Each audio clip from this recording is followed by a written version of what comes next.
brutalidad. ¡Súmate! Que si me matan y me muero. ¡Súmate! De los Roberto. ¡Súmate! Pero que gozamos de Cuba. ¡Súmate! Que si me matan y me muero. ¡Súmate! Advertencia. Se ha determinado que ellos no ganaron, sino que nosotros perdimos. Ya ustedes me imagino que a estas alturas saben quiénes son ellos y quiénes somos nosotros. Hablando de ellos y nosotros, Roberto Malaver no se encuentra en el programa porque está afectado por un ataque de caspa muy violento que le dio y no pudo venir.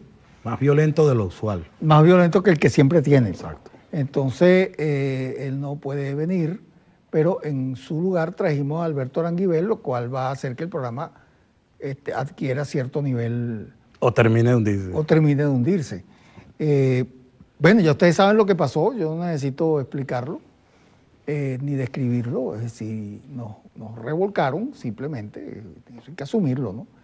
Y estamos en grave peligro, es decir, porque estamos en manos de una oposición demente, desaforada, histérica, que viene con una orden de acabar con esto, pues, ¿no? Simplemente. Y tiene un instrumento en sus manos que puede ser de una maleabilidad infinita que ellos pueden utilizar para lo que sea. No sé qué piensa Alberto Aranguibel de este asunto. De esto que yo acabo de decir. No es que yo quiera ser pesimista. Con esa solemnidad con que tú lo estás presentando, a mí lo único que se me viene a la mente es pensar, menos mal que vine hoy, porque no se sabe hasta cuándo vamos a estar aquí, ¿no? Claro. Según toda la... Eso fue lo que siempre dijo la oposición, por cierto. Tú recuerdas, desde el primer día del gobierno del comandante, ellos decían, vamos a aprovechar que este es el último día de libertad, el último día que se puede tener hijos, el último día que se puede no sé qué. Y todo era el último día. Y llevamos 16 años y nunca se cumplía nada de lo que ellos decían. Vino ahora como que con las pilas recargadas la oposición con su intento otra vez de replantear el tema de vamos a arrasar, pues, como el barbarazo. Aquí pareciera no que ganó un sector político, sino el barbarazo, ¿no? Porque el barbarazo. Inmediatamente esa y fue la reacción. Que eso que hay en la mesa también se lo quieren llevar. Exactamente. Y fíjate que la primera impresión que uno le queda con esas reacciones, como lo ha venido comentando el presidente Maduro y todo el que ha hablado de esto, es que ciertamente el problema más grave que tenemos en Venezuela es que uno no sabe qué es mejor o qué es peor, si que ellos ganen o que pierdan, porque fíjate, ganaron ahorita, que supuestamente era la mayor aspiración, y están de un nivel de desafore que el paroxismo excede toda la disociación psicótica y todos los daños cerebrales, aquellos que se habían eso que habla Jorge Rodríguez y otros más. Y otros más. Y tú lo ves, por ejemplo, no habíamos quedado que ellos estaban bravos porque perdían. Entonces ganaron, y la cantidad, que no se puede decir acá, no lo puedo comentar, pero te voy a tratar de hacer una semblanza, de insultos, de improperio que empezaron a decir desde el minuto que habló la señora Tibisay Lucena allá en el Consejo Nacional Electoral. Fue un torrente, un tsunami tal de insultos que tú dices, bueno, ¿y esta gente qué le pasó entonces? Amenazan de muerte. A mí me han dicho de todo, o sea, ya yo sé hasta del poste que me quieren colgar. Y por ya lo tienen seleccionado. Ellos ya me han dicho de todo eso. Entonces tú dices, esta gente ganó exactamente como para qué. Mira, aquí tienes el libro de donde puedes sacar todos los insultos que Ramón Ayub ha dicho, más los que vienen. Claro, pero no, acuérdate que ellos se han distribuido las tareas. Él no está ahorita insultando como ha sido su área. Sí, no, pero tú viste cómo dijo las cosas que dijo, claro, de los empleados del canal de la Asamblea. Por eso, no, pero él ahí está en otro rol. Él está de, ¿cómo se llama? De inquisidor. Él viene ya en el plan de degollar a todo chavista que se le trajese por medio. O sea, él ha tenido un ascenso sustantivo. Claro, pero parece que lo mandaron a callar porque últimamente como que se desapareció. Yo creo que fue que se desgañitó. Sí. Yo creo que eso fue lo que le pasó. Pues. El galillo... Sí, parece que el galillo le dio una cosa ahí. Sí.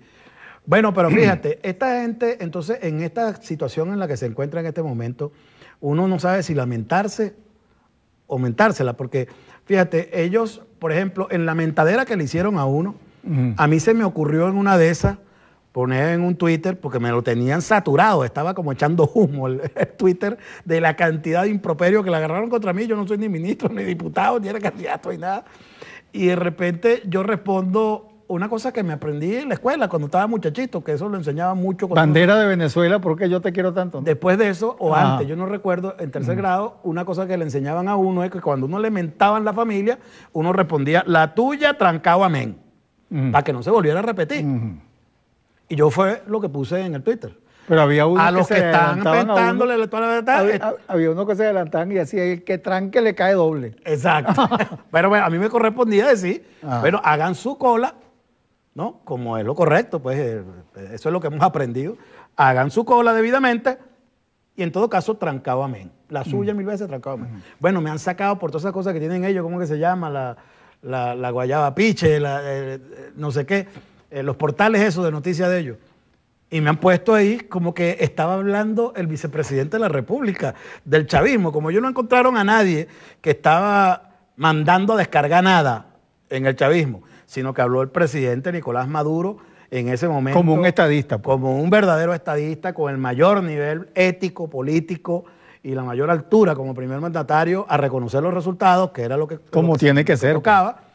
Entonces ellos inmediatamente empezaron a buscar dónde estaba un chavista que hubiera salido a patalear y a refunfuñar. Y entonces me encontraron fue a mí, fíjate tú. Y yo de atravesado, porque yo, o sea, no sé, de verdad que todavía no comprendo bien. Estabas en el lugar equivocado, en el momento equivocado. Exactamente. Y entonces le pongo eso y han sacado una nota ahí en la cosa, la patilla podrida. Y entonces empezaron, aquí está cómo reaccionan de intolerantes estos tipos y no sé qué. Pero yo estoy respondiendo después del 50º, no sé cuánto insulto que le hicieron a mi distinguida señora madre, por la misma vía, sin yo decir nada. Y lo único que puse fue trancado amén. Y más nada. Y más nada. Con eso.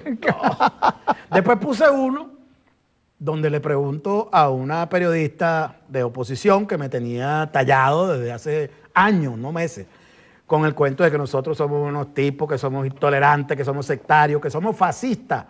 En un momento determinado me sugirió, porque uno mandaba a revisar, oye, mira, hay demasiado infiltrados en la administración pública que están saboteando la gestión. A mucho de eso se debe seguramente la cantidad de abstención de chavistas, que no fueron votos para la derecha, sino una parte sustancial del chavismo que se abstuvo, quizás víctima de todas esas patrañas y todas esas infamias que se tejieron contra el chavismo. Pero se nos estuvo siempre diciendo, es el gobierno chavista el que la está poniendo. Ajá, pero y toda la cantidad de escuálidos que estaban metidos ahí en la administración pública, pues no me los contaste ni siquiera uno. Porque yo los conozco, yo los he visto en todos los organismos públicos, cuántos están, dónde están. Uno sabe, pero uno no es fascista, uno no anda en ninguna cacería de brujas. Entonces ahorita cuando sale Ramos Alú con todo esto, le digo a la periodista, ¿y no te parece que esto sea en modo alguno fascismo? Esta cacería de brujas que estamos montando, no, se desataron otra vez por ahí. Y después el último Twitter fue, que ya decidí no escribir más, fue poniendo precisamente a Ramos Alú en una foto en la que sale flanqueado por Julio Borges y el muchacho de Voluntad Popular, ¿cómo se llama? El próximo vicepresidente de ahí el muchacho Guevara. Ajá, Freddy Entonces Guevara. yo lo único que pongo es una reflexión referida a aquello que él dijo en el año 2003 allá en Katia, cuando le preguntaron que qué opinaba de Primero Justicia. Él decía, son unos lechuguinos, petimetres y mariposones y no sé cuánto, y lo pongo en el Twitter. Digo, ¿qué se sentirá llegar a viejo entre tanto lechuguino y petrimete y tener que sentirse igual a ellos? Entonces me descargaron por ahí porque yo era el tipo homofóbico que son los chavistas. Yo estaba expresando la furia homofóbica irracional del antichavismo. Y yo digo, bueno, para, entonces con esta gente lo que hay que callar. Uno no sabe si es mejor que pierdan o que ganen, definitivamente. Sí, bueno, creo que eras tú mismo que lo decía el otro día, o era Pérez Pirela, no importa, que él decía que ellos no solamente no saben perder, sino que tampoco saben ganar. Exactamente. Eso es una cosa muy lamentable porque a veces uno gana, ¿no? Como en todo, digamos, competencia, enfrentamiento, como tú quieras llamarlo, tú te metes a pelotero y hay veces que tú ganas y hay veces que tú pierdes. Y eso es normal, eso forma parte del asunto, ¿no? Entonces, tú tienes que saber lo que debes hacer cuando pierden, no te vas a poner a caerle a batazo al umpire, y cuando ganas no vas a salir a caerle a palos a los fanáticos del otro equipo. Es decir, eso es lo que están haciendo estos tipos. Es decir, como que si un equipo X, no importa, de los del béisbol ahorita, Los hooligans. gana las elecciones, gana un juego, y entonces salen los peloteros con los baten para las gradas a caerle a batazos a los a los hinchas del otro equipo. Sí, sí, bueno, los hooligans. Bueno, eso es lo que van a hacer. No, hooligans no, porque los hooligans son el público. Esto no, estos son los propios jugadores. Entonces le van a caer a patazos a los otros cuando que el público que estaba contigo no está actuando así. Porque yo debo observar, y lo mencionó el otro día el presidente Maduro, que no salieron para la calle los opositores al hincha chavista, que era una de las cosas que se podían temer, ¿no? Pero tú sabes por qué Pero no eso no salieron. pasó, eso no pasó. Pero ¿sabes por qué no salieron? ¿Por qué? Porque exactamente le pasó el síndrome del perdedor, el derrotado perpetuo. Es decir, ellos tienen tanto tiempo perdiendo que después cuando llegan ahí dicen, Eso es como que... ¿cómo hacemos? O sea, las franelas todas decían fraude, ¿cómo van a salir a incendiar a buscar Sí, chavistas? eso es como si que la tú franela toda dice la fraude? vida has estado Todo eso estaba atacando, montado. toda la vida has estado atacando a una muchacha muy bonita y tú estás enamorado de ella y todo, y ella te está diciendo que no, y que no, y que no, hasta que un día llega y te dice que sí, tú dices, y te quedas así, y no hayas qué hacer, ¿no? Entonces, ellos están ahorita en esa situación como un despecho al revés, que bueno, yo no sé, ellos, lo que dice toda la lógica de la historia que conocemos es que ellos vienen con todo, pues. Ellos vienen tipo Nicaragua, vienen tipo, no sé, pues a derribar al gobierno, Pero como no hay que- sea. pero no hay Ahora, que- ellos no creo que lleguen a la operación Yakarta, es decir, hacer lo que hicieron en Indonesia en los años 60, que mataron 1 millón de comunistas. Eso no creo que lo puedan hacer, porque tampoco es que los chavistas se van a dejar matar así, y además no tienen el ejército. Entonces, ese es un aspecto que es bien interesante considerar. Pero hay otro aspecto que yo creo que es el que debe concluir esta idea, y sobre todo para no aterrar indebidamente a la audiencia, al 2%, ni tampoco crear falsas expectativas donde no las deben tener. Y es que, aunque muchos de ellos creen que lo que ganaron fue ya no solo la Asamblea, sino ni siquiera la Presidencia de la República. Ellos creen que llegaron y se ganaron la triple corona o la presidencia de Disneylandia, por lo que tú lo ves hablando de cómo ya se transformó todo el país y no sé cuánto y tal. Bueno, vamos a esperar que el cambio se les devuelva como su propio boomerang, a ver hasta dónde resiste esa idea de que ellos llegaron ya como los plenipotenciarios a adueñarse del poder absoluto y a controlar todo desde ahí de donde ganaron. Eso no es así, porque para empezar, el poder en Venezuela desde hace rato no está en el Estado, está en el pueblo.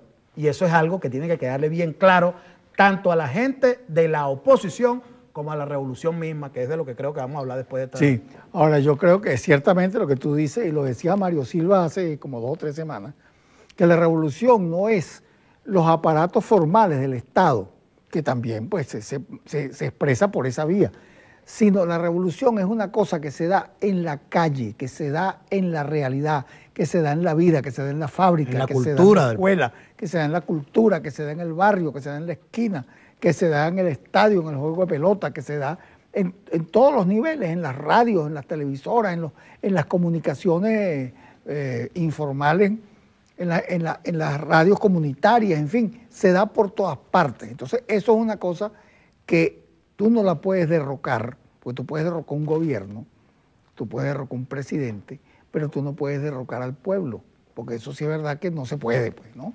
La única manera sería exterminarlo, pero eso no es una cosa tan sencilla. Pues acá con un país como hicieron con Bolivia, pues digo, perdón, con Libia y están haciendo, y tratando de hacer con Siria y con otros países. Entonces, eso es posible, eso lo pueden intentar, pero yo no creo que ellos estén en capacidad de hacer ese aplastamiento total. Ellos pueden que se apoderen de los instrumentos del Estado, se pueden apoderar no solamente del poder legislativo, que lo tienen ya, sino del poder ejecutivo, del poder judicial, del poder electoral, del poder moral, etcétera. Eso lo pueden intentar.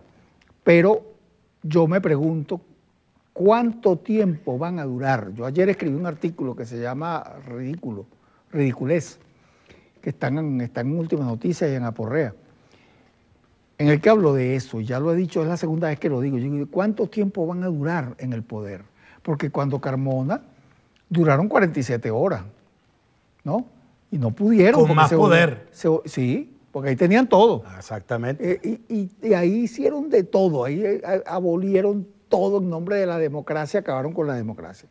Entonces, yo me pregunto ahora, cuando vienen a abolir la ley del trabajo, para poder votar a la gente alegremente, un empleador como Capriles, que él dice que él es un empleador, viene y te vota, estás votado. ¿Por qué? Porque me da la gana de votarte, pues.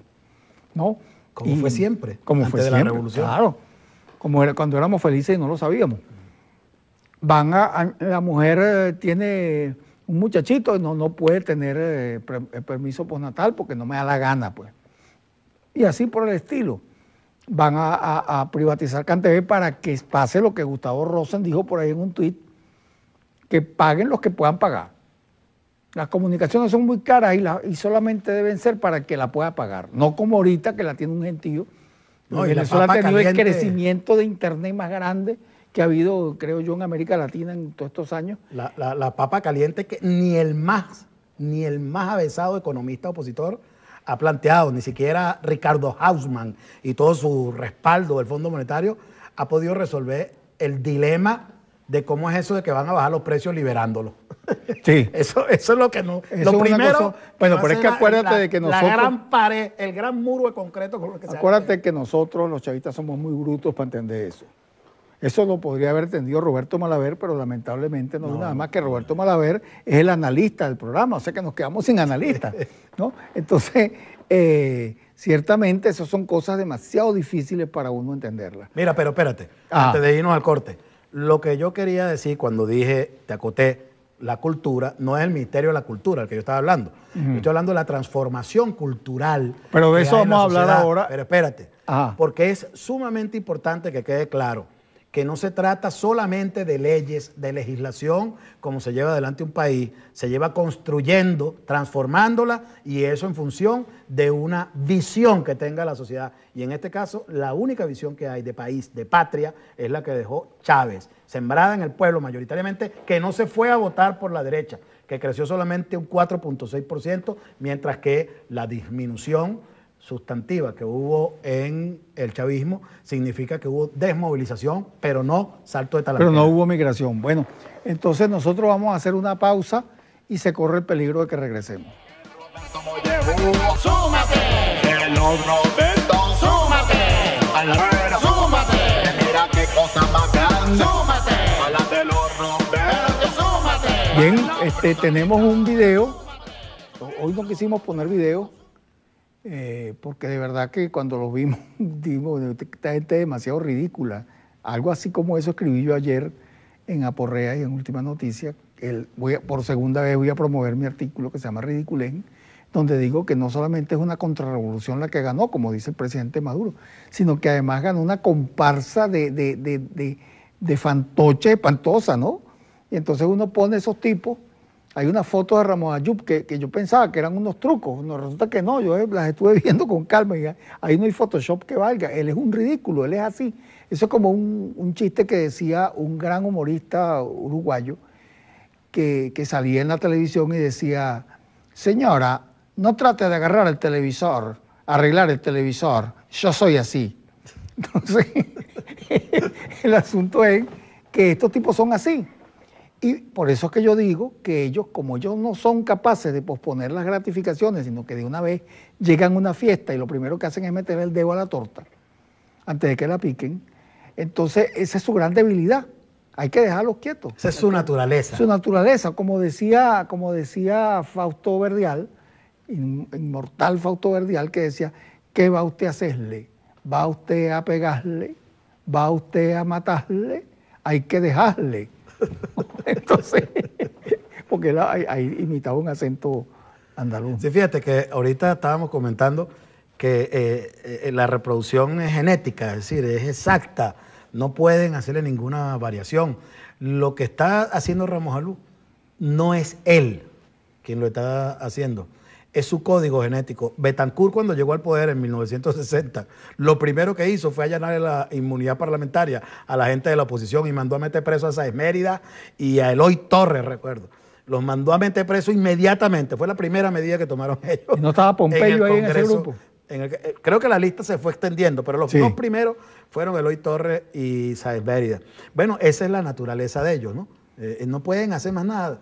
Y todo lo que hayan ofrecido va a quedar como eso, como frases de campaña solamente. Tú sabes que, yo lo comento, ya que vamos a hacernos publicidad aquí como literato, en mi artículo de este miércoles en Última Noticia, que Porque si no, no nos lee nadie. que precisamente se llama Hooligan, digas tú lo que tú digas, y es esa idea de Mira, que, aquí está un artículo de Roberto Malaver que se llama Del decreto Carmona al decreto Ramos Ayub. Yo no sé a qué se refiere. ¿Tú tienes alguna Bueno, idea? ahorita vamos a hablar de eso, Bueno. vamos a hablar de eso. Sí, porque tenemos que hablar de los analistas revolucionarios.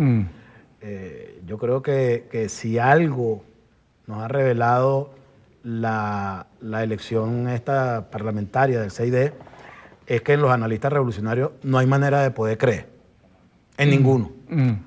Y después, si tú quieres, lo hablamos, pero vamos a ver al profesor Lupa, que tiene un video por ahí preparado, y después que veamos al profesor Lupa, le entramos al tema de hoy, al tema que nos tiene ocupado. El tema que todo el mundo está esperando. Exactamente. Adelante, Lupa.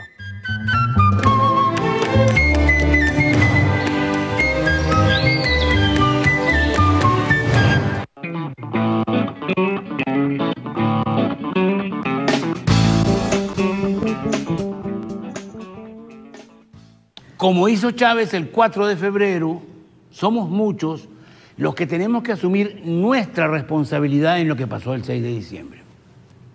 Yo asumo la mía, que es no haber estudiado lo suficiente y no haberle informado a ustedes los inmensos poderes que una mayoría calificada le podía dar a la derecha en la Asamblea Nacional. Dicho esto, yo creo que por eso mismo la gente que votó por la derecha no votó por sus candidatos, que ni se presentaron, porque de paso eran impresentables, ni votó por todos los desastres que esta gente piensa hacer ahora. Votaron porque querían cambio. Bueno, tenemos cambio. Y Venezuela entra en una nueva etapa. Y en esta nueva etapa, muchos se dirán, y ya se están diciendo, como Lázaro Candal en el fútbol: ¿qué hiciste, papaíto? ¿Qué hiciste? ¿Qué hiciste? Ahora es que van a aparecer misterios de la ciencia.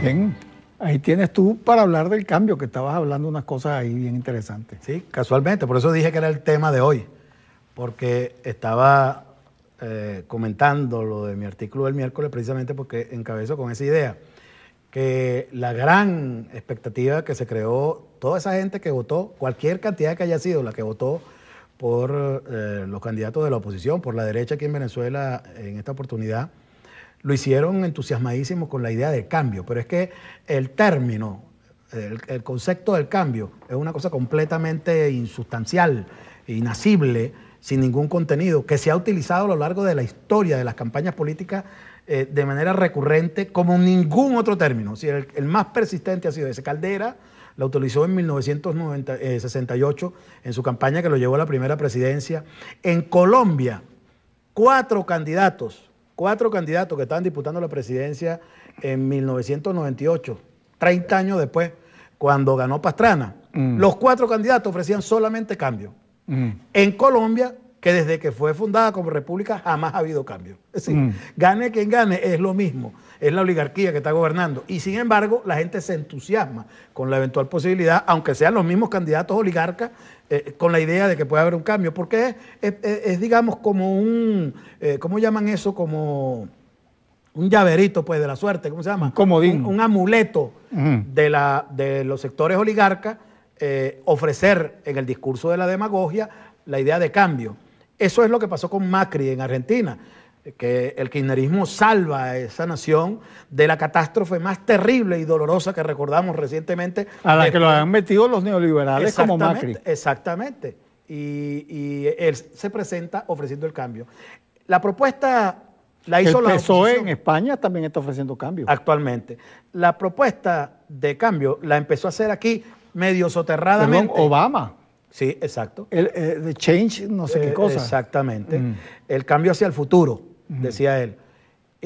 Aquí la oposición hace algunos años empezó a pasearse por la búsqueda de una fórmula que le permitiera presentarse con el futuro. Y Chávez lo frenó. Y fue, fíjate tú, lo visionario de Chávez, digamos, con la idea hasta lo más extenso. Él ahí se dio cuenta, el comandante Chávez, de que había un elemento que había que atacar de inmediato, que era que la gente en los procesos electorales se anima mucho con la idea de cambio porque el voto es el único instrumento que tiene el pueblo en las sociedades consumistas, sobre todo en las sociedades capitalistas, para tratar de elevar su condición de vida, para vivir mejor, porque la gente vota para vivir mejor. No vota para construir democracia, ni vota para transformar el partido, ni vota para que fulano. La gente vota para vivir mejor y eso es un defecto o una falla que hubo en la revolución, el no haber copiado esa idea del comandante cuando dijo, lo nuevo es la revolución, lo nuevo es que la gente tenga acceso a la vivienda de manera gratuita, lo nuevo es lo que puede ofrecerle un futuro provisorio a la gente, es que la gente pueda tener acceso a la educación, a la medicina, etcétera, de manera gratuita, que pueda tener su canaimita, que pueda tener internet gratis en todo el país. Eso es lo nuevo, el capitalismo es lo viejo, pero aquí no lo capitalizamos comunicacionalmente en su debida oportunidad y de allá para acá tampoco. Es parte de la revolución que tenemos que hacer. Obama, change, que tengo entendido que significa cambio. Sí, sí. Bueno, entonces fíjate, esa idea del cambio, yo creo que nosotros vamos a tener que sentarnos en el debate que se vaya a dar a tratar de analizarlo desde ese punto de vista. ¿Qué es lo que significa cambio? ¿Qué es lo que significa crisis?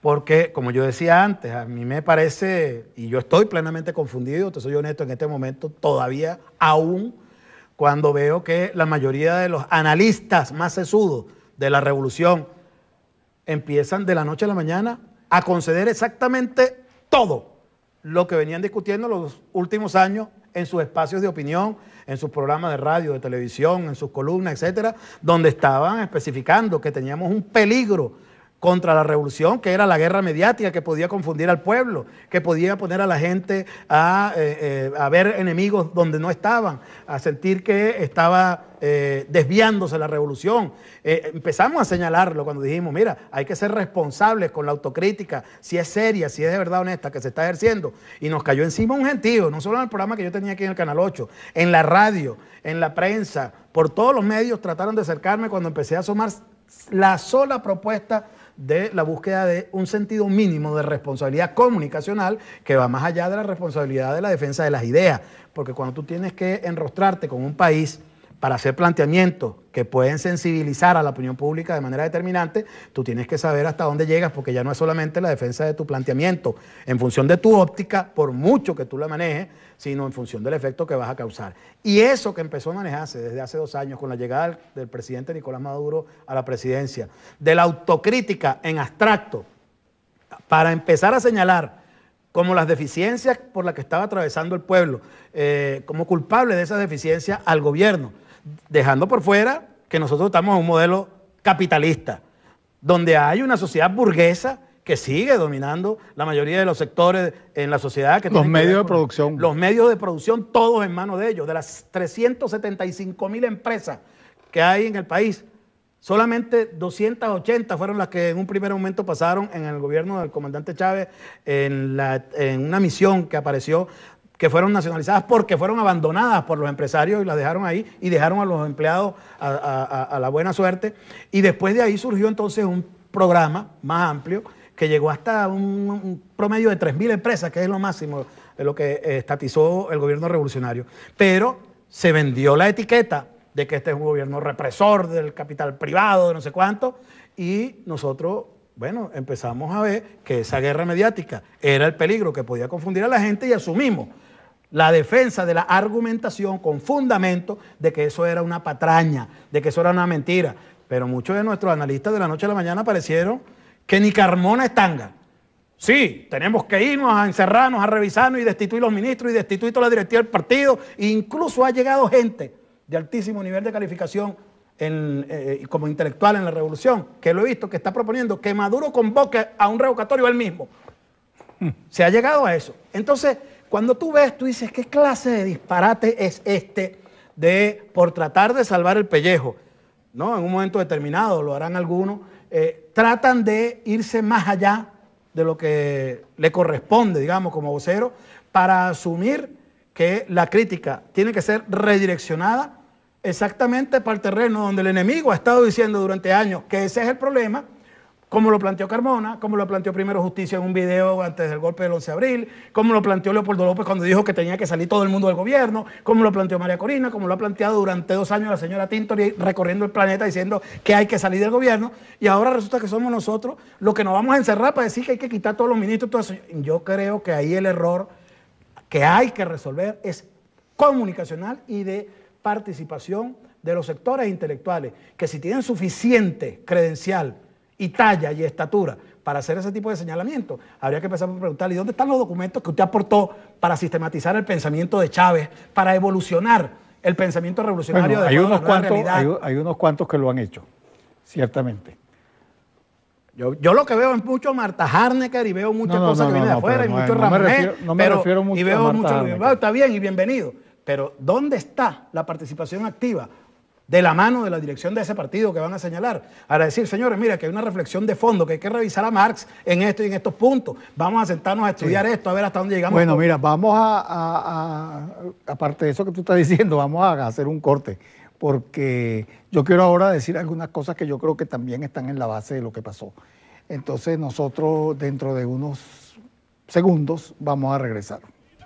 Súmate. El Roberto. Brutalidad. Yo creo que hay muchas cosas que se pueden decir y se están diciendo afortunadamente con errores o aciertos, o con errores y aciertos. A veces uno lee un artículo y dice, coño, hasta aquí estoy de acuerdo, pero con este párrafo no, pero este párrafo como que sí, y este está medio regular. Eso es una cosa normal. En este momento cundió una alarma muy grande. Hay muchas apreciaciones equivocadas, como dice Luis Brito en el artículo de hoy, creo que dice, que se llama Por Ahora. Él dice, bueno, mira, el 27 de febrero fue una derrota mucho peor que esta, ¿no? Y el 4 de febrero también. Entonces, yo creo que hay que manejar alguna cosa, porque efectivamente, como tú dijiste, la oposición creció muy poco y el chavismo perdió un montón de votos. ¿Por qué? Yo creo que hay muchas causas por las cuales debemos estudiar, pero yo creo que hay una cosa fundamental que hay que hacer, y es hacer un estudio, porque para eso las ciencias sociales tienen un instrumental, para tú hacer encuestas, para tú hacer grupos focales, para tú hacer una cantidad de cosas, para saber qué fue lo que pasó, por qué la gente actuó como actuó. Eso se ha hecho otras veces, la revolución lo ha hecho, pero esta vez yo creo que tenemos que hacerlo con más razón, ¿verdad? Porque no es que todo está evidente. Hay una idea que yo tengo que puede ser, como puede que no, y es que hay mucha rosca en el Estado. Y entonces, por ejemplo, yo te voy a proponer aquí que armemos una rosca tú y yo para sacar a Roberto de aquí. Y entonces persigamos a Roberto. ¿No estaba armado? ¿Ah? ¿No estaba ya? No, todavía no, pero ahora después del programa hablamos de eso. Y entonces perseguimos a Roberto hasta debajo de las piedras, porque entonces consideramos que echarle una broma a Roberto es la prioridad revolucionaria. Eso pasa, eso está pasando, ustedes saben. Lo más interesante de la rosca, Alberto, y eso tenemos que tener mucho cuidado, es que por eso que lo estoy diciendo abiertamente, además este programa lo ve muy poca gente, es que la rosca se ve clarito, es así como la tos. Tú no puedes, eso es un lugar común muy viejo, pero es verdad, tú no puedes esconder la tos. ¿Cómo haces tú cuando tienes tos? Tienes que toser. Entonces, y cuando tú tosen, se oye y la gente sabe que estás tosiendo.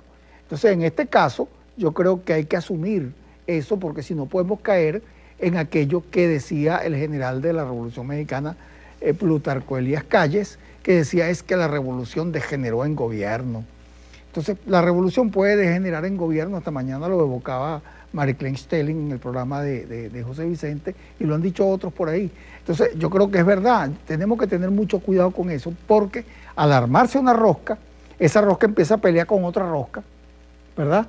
Y entonces hay quien tiene la camioneta negra más grande, y empiezan a canibalizarse unos con otros, y descuidan el trabajo que hay que hacer, que es lo que es importante. Es decir, a mí me pusieron a regar esta matica, chicos, y yo tengo que regar mi matica. Yo no me tengo por qué poner a ver cómo hago yo para meter una zancadilla el que viene por aquí. No, a mí me pusieron a regar esta matica, chico. Entonces, esas son las cosas que hay que asumir porque el pueblo se dio cuenta de que las roscas, en vez de ocuparse de sus problemas, estaba peleando con la otra rosca, porque es que hay otra cosa.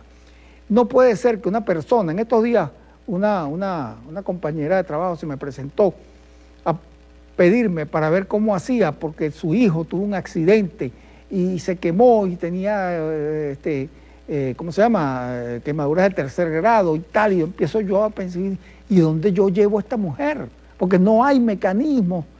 Bueno, finalmente llamé a la Embajada de Cuba, que como siempre se han portado muy solidarios, y le consiguieron un viaje para Cuba al muchachito, que afortunadamente tampoco hizo falta. Muchas gracias a los compañeros de la Embajada de Cuba de todas maneras, pero no hizo falta porque el muchachito se está recuperando. Entonces, el asunto es que esas cosas, el Consejo Comunal, no solamente es que ella debe tener acceso a ese Consejo Comunal, o a la señora que se le cayó la casa, o al compañero que se le quemó el taxi, se le fundió la máquina del taxi. No, sino que el Consejo Comunal ya sabe eso, porque en esas comunidades todo el mundo sabe todo. Y tiene que actuar directamente, eso es lo que llaman proactivamente, y llamar a esa compañera, mire compañera, ¿qué es lo que le pasó al muchachito? Y vamos a buscar una solución. Pues yo creo que eso no puede ser que los papelitos, y el mismo presidente Chávez lo decía, eso es una vergüenza. No puede ser que tenga que venir. Yo me acuerdo una vez que en mi edificio compusieron una puerta que estaba pegando del piso, ¿no? Y ahí me sorprendió muchísimo. Yo decía, pero ¿será que vino Chávez a componer la puerta? Porque no puede ser que sea el presidente. La gente dice, yo quiero hablar con Maduro. Ya no pueden hablar con el presidente Chávez. Pero entonces yo quiero hablar con Maduro porque él es el que me va a resolver el problema. Yo creo que eso no debe ser así. Debe haber un sistema, una red social de intervención inmediata con respecto a los problemas que la gente tiene. Eso está empezando a pasar con Barrio Nuevo, Barrio Tricolor, con el barrio adentro, con, qué sé yo, con algunas misiones que ya están atendiendo, ¿verdad? Las bases de misiones están atendiendo problemas, etcétera. Pero yo creo que eso tiene que enriquecerse, multiplicarse, generalizarse, para que la gente vea que hay otro camino por ahí y no el camino fíjate, Roberto, que yo tengo que esperar que venga Disney World, que es lo que me está ofreciendo la gente de la oposición. Pero fíjate, yo voy está bien, eso es lo correcto, pues hacer el análisis tratando de colocar todos los escenarios posibles y examinarlo debidamente. Pero fíjate, todo conduce hasta ahora a pensar que fueron las colas las que molestaron a la gente y provocaron un voto castigo contra el gobierno. Yo no estoy muy seguro de eso. Porque si es por la falta de atención o de respuesta o de capacidad de respuesta del gobierno a los problemas de la gente, explícame ahorita, por favor, en los mismos minutos que te tomaste, que te los va a conceder el canal, ¿por qué tanta gente que tiene la vivienda entregada por el gobierno, el carro entregado por el gobierno, que tiene todo asegurado, toda su vida asegurada con todas las misiones, que tiene los alimentos a bajo costo, que tiene la gasolina más barata del mundo, que tiene acceso a bienes y servicios que no tiene nadie, ni siquiera de la clase media, en la mayoría de los países del mundo, siguen votando por la derecha? ¿Por qué? El asunto no es la respuesta nada más, sino que comunicacionalmente la derecha conectó a Maduro con las colas y ahí nos metió en un problema, porque nosotros no supimos desconectarlo. Nosotros no supimos explicarle a la gente que Maduro no es culpable de las colas, sino la derecha. Lo dijimos y presentamos una lámina allá y otra acá, pero no hicimos una campaña central que dijera, primero, que la revolución sí está avanzando, que con Maduro no se está viniendo abajo la revolución. Eso no lo dijimos. Dijimos campañas de logro, que estamos entregando vivienda todos los días, pero tenemos 150.000 campañitas regadas y ninguna ataca el problema medular de que la revolución no se está cayendo, que Maduro no es el responsable de la cola, que no son las políticas económicas las que determinan la falta de los alimentos, porque fíjate tú, lo dijo el mismo presidente anteayer. Si fuera eso, entonces ¿quién pagó la deuda externa? Más de 27.000 millones de dólares que se han pagado de deuda externa. ¿Eso es qué? Concha de ajo. Eso hay que tener una gerencia, una administración, una capacidad de manejo administrativo demasiado grande. Pero ¿quién paga además todos los aumentos de sueldo? ¿Quién paga además todas las pensiones que se están entregando? ¿Quién paga la construcción de viviendas, hasta de arreglo y refacciones de autopistas que se están haciendo como no se hacía antes? Pero no, que el problema es la corrupción. Pero este gobierno ha metido más presos que incluso el gobierno de Chávez y todo lo de la Cuarta República juntos en este corto periodo que tiene. Son más de 280 destituidos, altos funcionarios, presidentes de organismos que se han destituido y no han significado hasta nada. gobernadores de estado. Porque no los hemos capitalizado comunicacionalmente desde el punto de vista político. No, y la oposición los agarra a esos acusados, inmediatamente los declara héroes y de casualidad no pide la canonización en vida.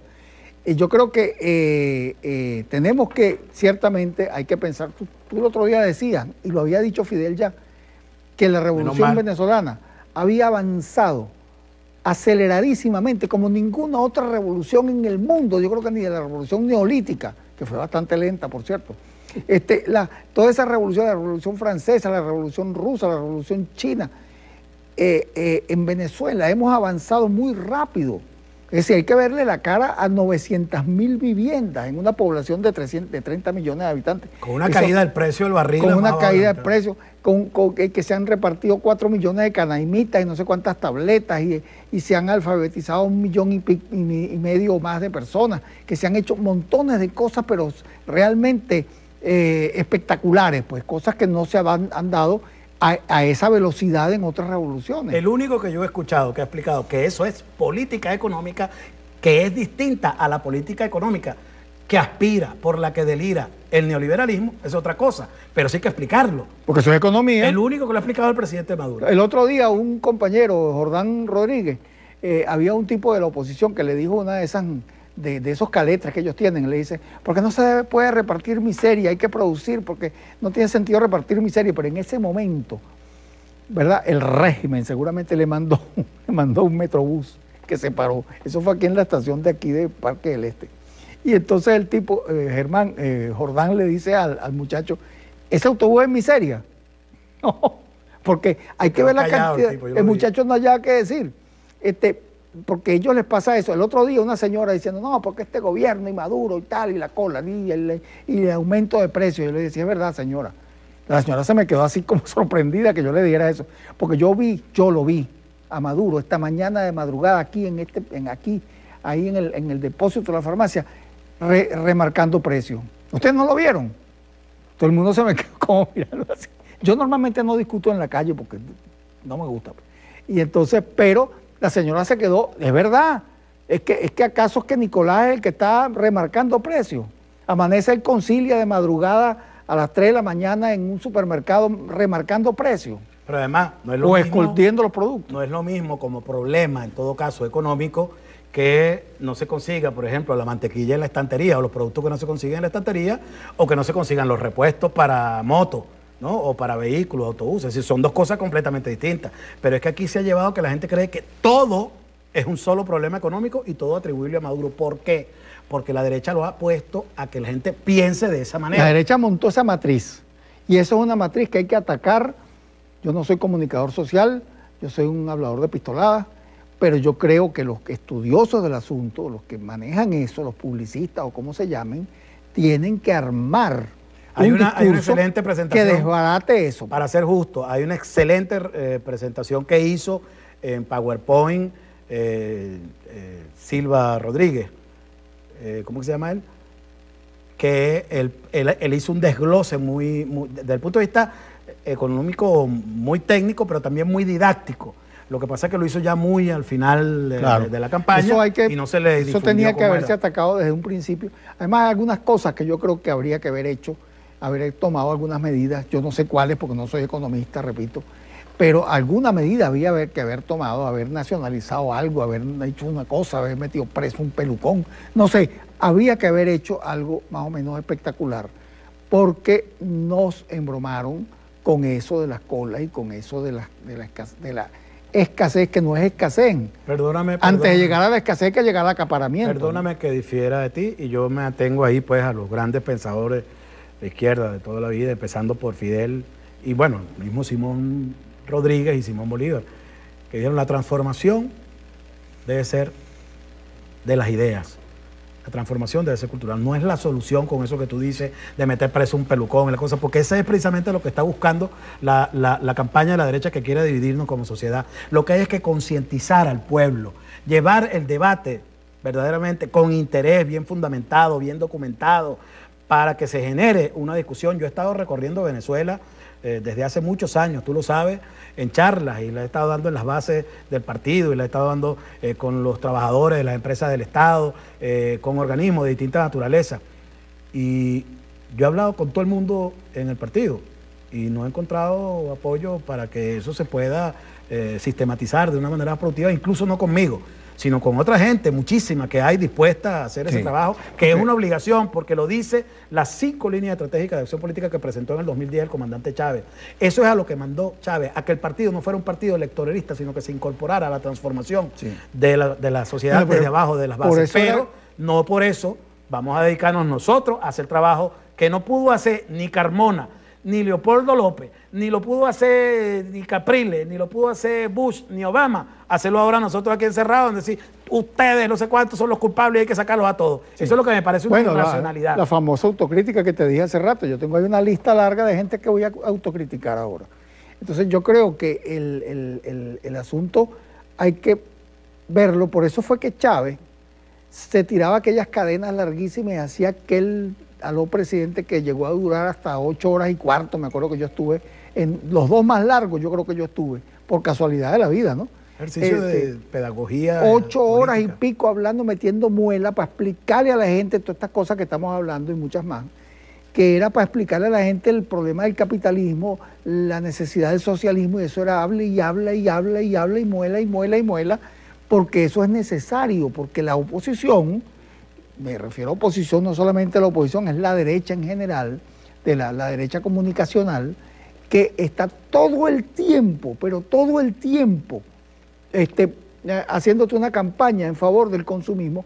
Tú ves un programa, cualquiera de esos programas de situation comedy, que llaman la sitcom, cualquiera de esas, 2 hombres y medio, qué sé yo, alguna que esté de moda ahorita, no me acuerdo. Bueno, Los Simpsons, tú ves aquello, y tú lo que ves allí en el trasfondo, están los personajes sentados aquí, pero tú ves atrás todo el aparataje de la sociedad de consumo que está allí, la cantidad de aparatos y corotos y cosas que la gente vive consumiendo, los cereales y las no sé qué y tal, que es una cosa increíble cómo ellos te modelan las telenovelas. Por ejemplo, la telenovela es lo de menos, que si la muchacha pobre, que el tipo rico la perjudica y no sé qué, eso forma parte de las... Pero el asunto es que ahí hay unos valores de que solamente el dinero es lo que reivindica a la muchacha pobre que llegó del interior con una maletica a amarrar con unos mecates y llegó el muchacho de la casa y la preñó. Eso es lo de... Es decir, ella, su triunfo al final, cuando por fin pasa todo aquel poco de trabajo que pasa y se casa con el muchacho, el triunfo es acceder a la mansión. ¿Tú me entiendes? Entonces, eso es ideología, eso es puro adoctrinamiento. Pues. Es la trampa que nos ha montado también la derecha, de tratar de colocar a la revolución, sobre todo al gobierno del presidente Maduro, como que acabó con el sector productivo nacional. ¿Cuál sector productivo nacional? Jamás ha existido. No ha existido. El 14 de julio de 1936, Arturo Urra Pietri lo dijo en su artículo aquel, hay que sembrar el petróleo. Es decir, aquí lo que había era una sinvergüenzura. En aquel momento, en ese artículo, una pila de parásitos. Urra Pietri estaba denunciando que las empresas que venían con el supuesto mito de la inversión extranjera, con la que siempre ha soñado ese sector parasitario de la empresa privada, representante de firmas transnacionales. Aquí había una empresa que estaba talando 3 millones de árboles al año en la zona del Cuyuní. Eso lo denunciaba en ese artículo de Pietri. Y esa gente se fue, deforestó por completo toda la zona del Cuyuní, se fueron y no nos dejaron nada. ¿Y tú sabes para qué era que estaban deforestando? Porque esos árboles eran una mina riquísima en Balatá. ¿Tú sabes para qué usaban el Balatá? Para las peloticas de golf. Ese es el forro de las peloticas de golf. Eso fue lo que nos dejó ese concepto de la inversión internacional por la que abogan esta gente como Ricardo Jaume y Lorenzo. Bueno, el otro día lo decía Fernando Soto Roja, decía, esta gente nunca en su vida ha hecho una lavadora. No han producido nada, ni una caja de palillos. Todo eso es importado. Claro. O a lo sumo, en el mejor de los casos, ensamblado aquí. Ellos no hacen nada. Entonces, es como, acabo de ver por ahí una cosa que llegó por internet buenísima, que dice que Donald Trump dice que yo me he hecho millonario y tengo 2.700 millones de dólares.